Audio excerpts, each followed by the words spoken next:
November 22, 1963, Dallas, Texas. The streets are packed with cheering crowds as President John F. Kennedy's open-top limousine slowly makes its way through Dealey Plaza. Thousands have gathered just for a glimpse of the young president whose charm and optimism have captured America's imagination. Beside him sits his wife, in a pink suit, roses in her lap. For a brief moment, everything about this visit to Texas looks like a triumph.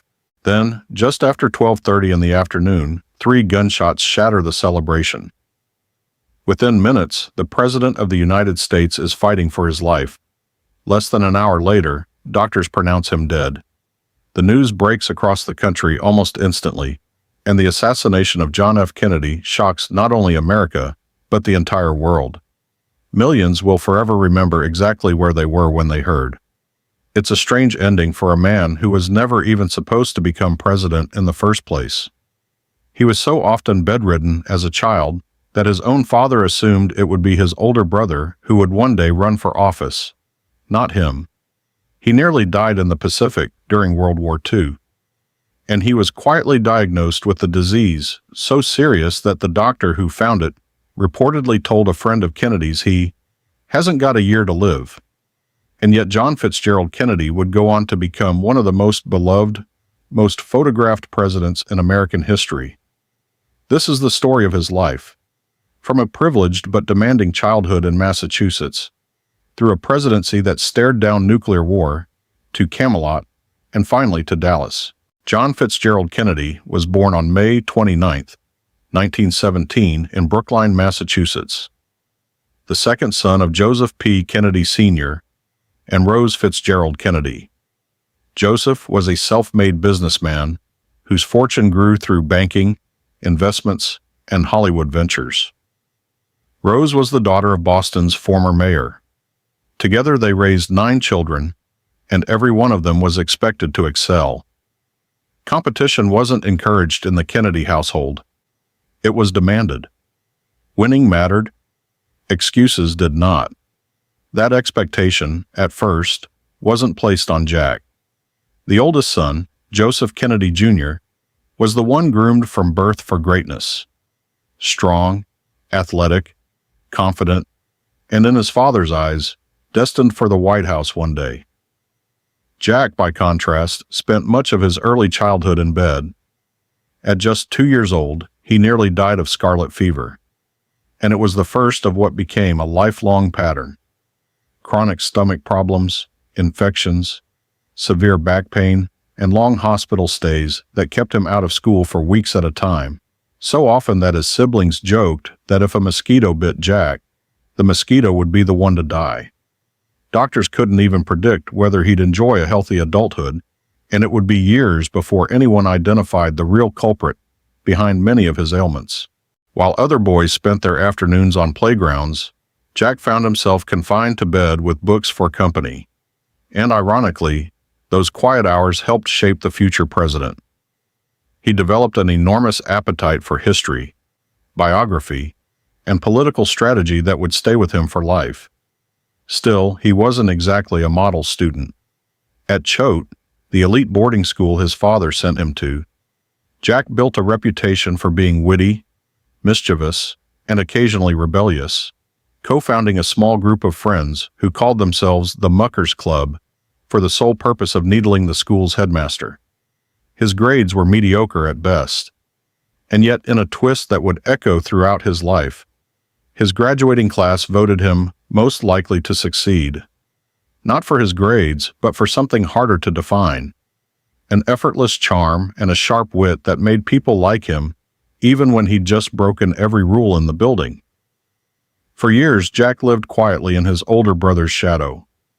Nobody, least of all Jack himself, had any idea that fate was about to hand him a very different kind of legacy.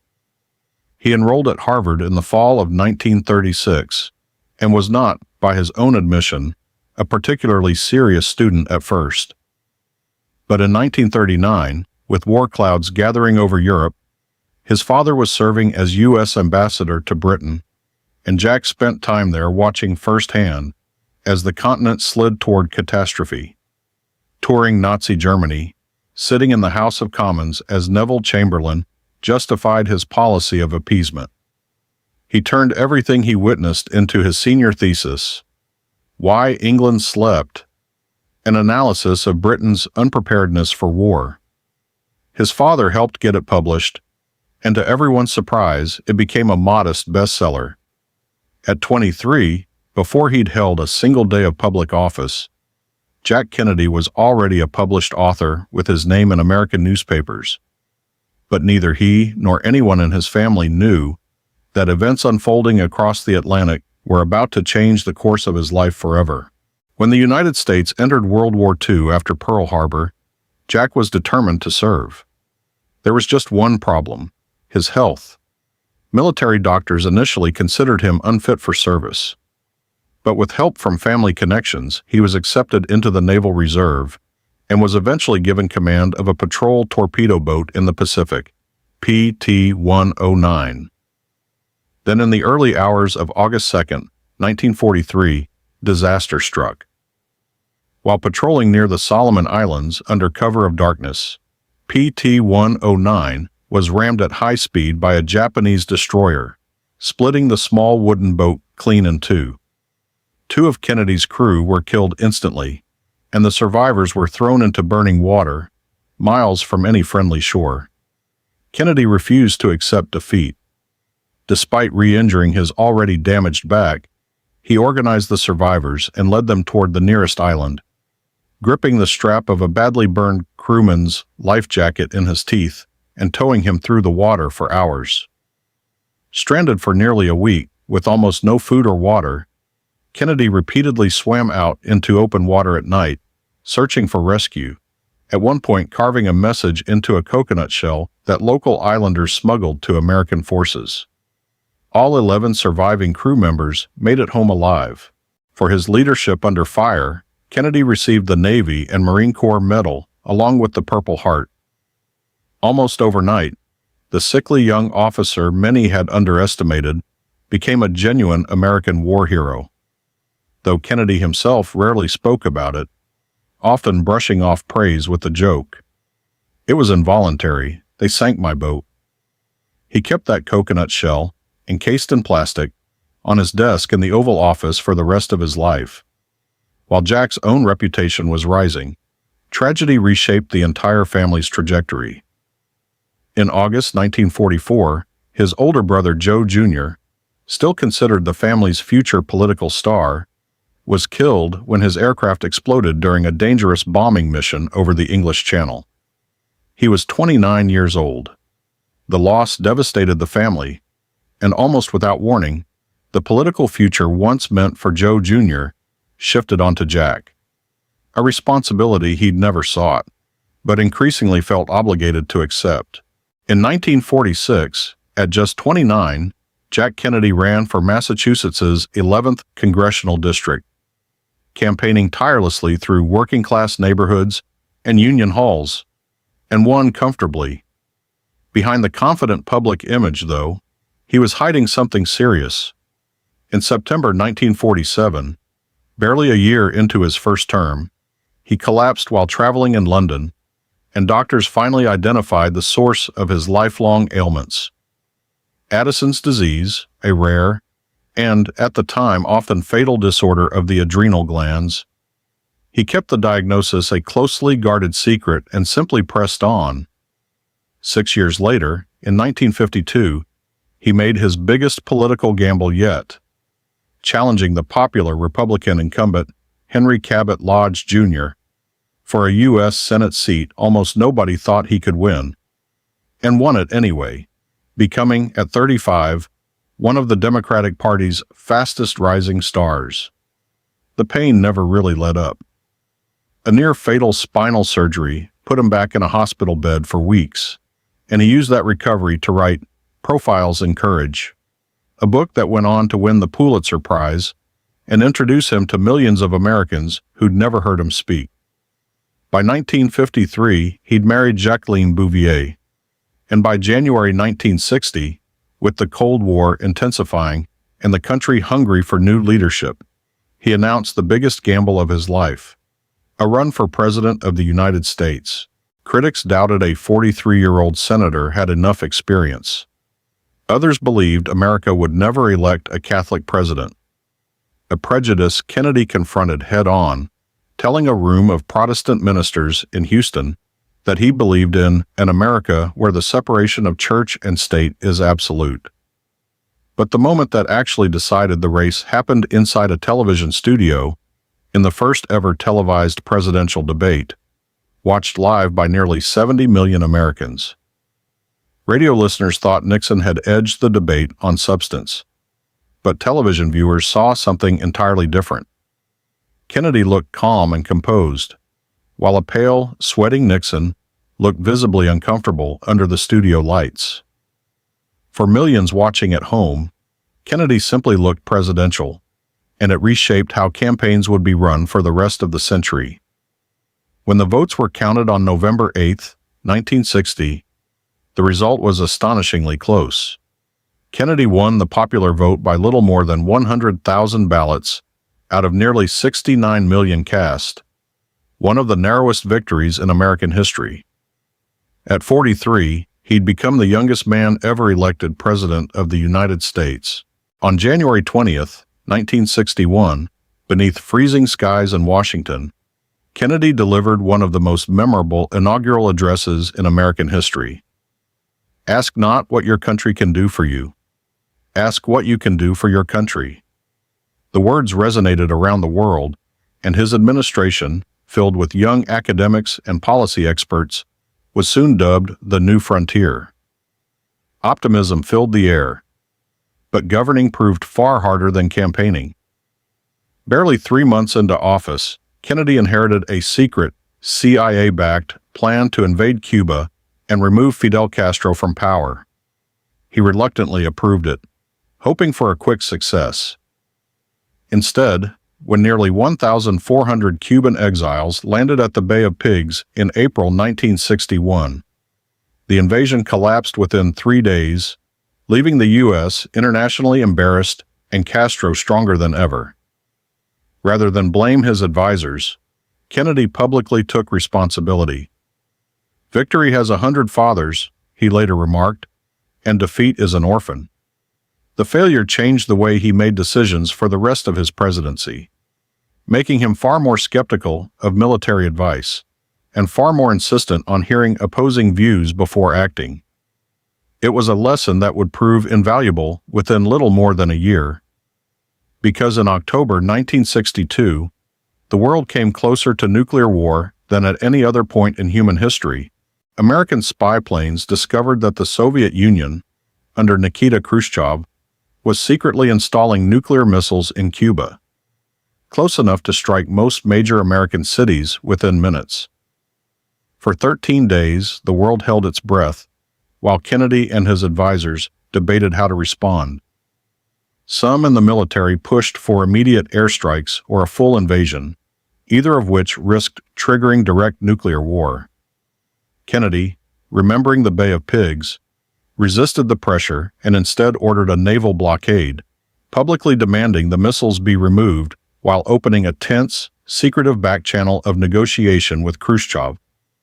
Soviet ships carrying additional missiles began moving toward the blockade line, and for a moment nobody knew if they would turn back or force a confrontation the world might not survive.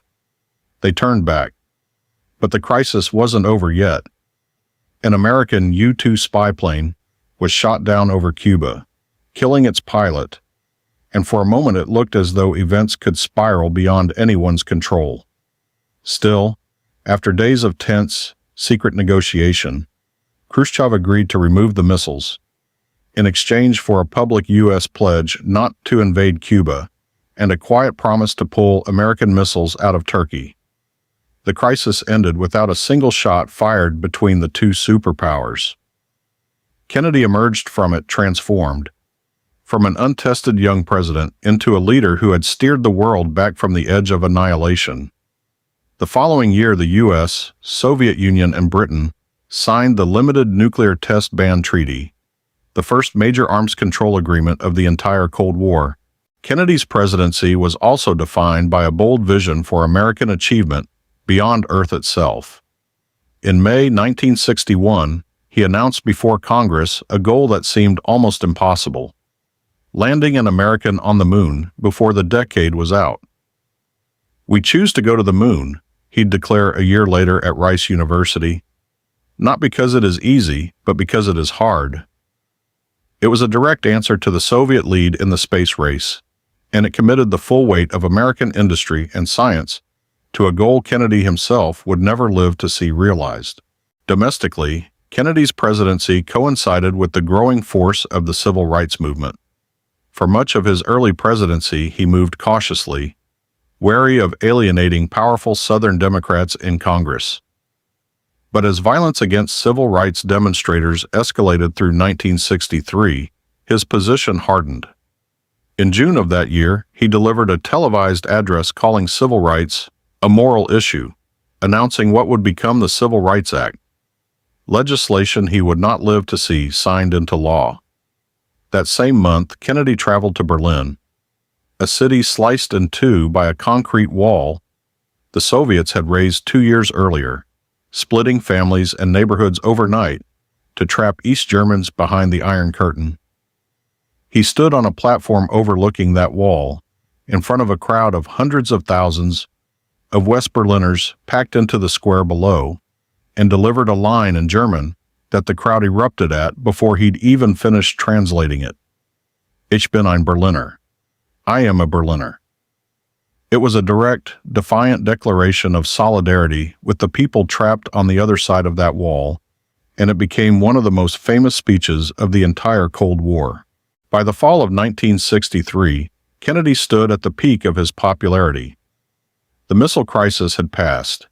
The space race was underway. Civil rights legislation was moving through Congress. He and Jackie, with their 2 young children, Caroline and John Jr., had become something close to American royalty. A glamorous young family the press had already started calling Camelot. He had every reason to believe his presidency and his life were only just beginning. He was wrong. In November 1963, Kennedy traveled to Texas to shore up political support ahead of the following year's re-election campaign. On the morning of November 22nd, Air Force One landed in Dallas to enthusiastic crowds, and the open-top presidential limousine began winding through downtown streets lined with well-wishers. At approximately 12:30 p.m., as the motorcade entered Dealey Plaza, gunfire suddenly echoed through the streets. Kennedy was struck twice. Texas Governor John Connally, riding in the same car, was also seriously wounded. The limousine raced to Parkland Memorial Hospital, where doctors fought desperately to save him, but the injuries were catastrophic. At 1 p.m., John Fitzgerald Kennedy was pronounced dead. He was 46 years old. The nation went into shock. Television and radio programming across the country was suspended as Americans gathered around their sets in disbelief. Only hours earlier, Kennedy had been smiling and waving to cheering crowds. Now he was gone. Vice President Lyndon B. Johnson was sworn in aboard Air Force One before it ever left Dallas, with a blood-stained Jacqueline Kennedy standing silently beside him. One of the most haunting images in American political history. That same afternoon, police arrested 24-year-old Lee Harvey Oswald, a former Marine who had once defected to the Soviet Union. He denied any involvement. But 2 days later, before he could ever stand trial, nightclub owner Jack Ruby stepped out of a crowd inside Dallas Police Headquarters and shot him dead on live national television. With Oswald gone, many questions would never be answered in a courtroom. Though the official Warren Commission investigation concluded Oswald had acted alone, the strange circumstances surrounding both deaths fueled decades of conspiracy theories that persist to this day. In the days that followed, grief united the nation. Hundreds of thousands of mourners lined the streets of Washington as Kennedy's funeral procession passed through the Capitol, and the image that captured the country's heartbreak more than any other came outside St. Matthew's Cathedral, when 3-year-old John F. Kennedy Jr. raised his small hand in a final salute to his father's flag-draped casket. Kennedy was laid to rest at Arlington National Cemetery, where an eternal flame still burns at his gravesite today. Although his presidency lasted less than 3 years, Kennedy's influence extended far beyond his time in office. His challenge to put a man on the moon was fulfilled in July 1969, when Apollo 11 astronauts Neil Armstrong and Buzz Aldrin walked on the lunar surface. His civil rights push laid the groundwork for the acts signed into law by President Johnson in 1964. And perhaps most significant of all was his steady hand during the Cuban Missile Crisis. Historians still debate many aspects of his presidency, but few question that his calm, deliberate decisions during those 13 days helped prevent a nuclear war that could have claimed millions of lives. John Fitzgerald Kennedy served as president for just 1,036 days, one of the shortest presidencies of the modern era. Yet in that short span, he confronted a failed invasion, the closest brush with nuclear war the world has ever known, the beginnings of the space race's greatest triumph, and the moral reckoning of civil rights. The sickly boy from Brookline who was never supposed to lead grew into a war hero. The war hero became a senator. The senator became the youngest elected president in American history. And the president whose life ended on a Dallas street became one of the most enduring figures of the 20th century. More than 60 years later, John F. Kennedy is remembered not only for the way his life ended, but for the optimism he inspired, the crises he faced down, and the enduring belief that public service could change the course of history. For millions around the world, that remains his greatest legacy. If you enjoyed this look into the life of JFK, make sure to like and subscribe for more deep dives into the lives of history's most influential figures. Until then, I'll see you in the next one.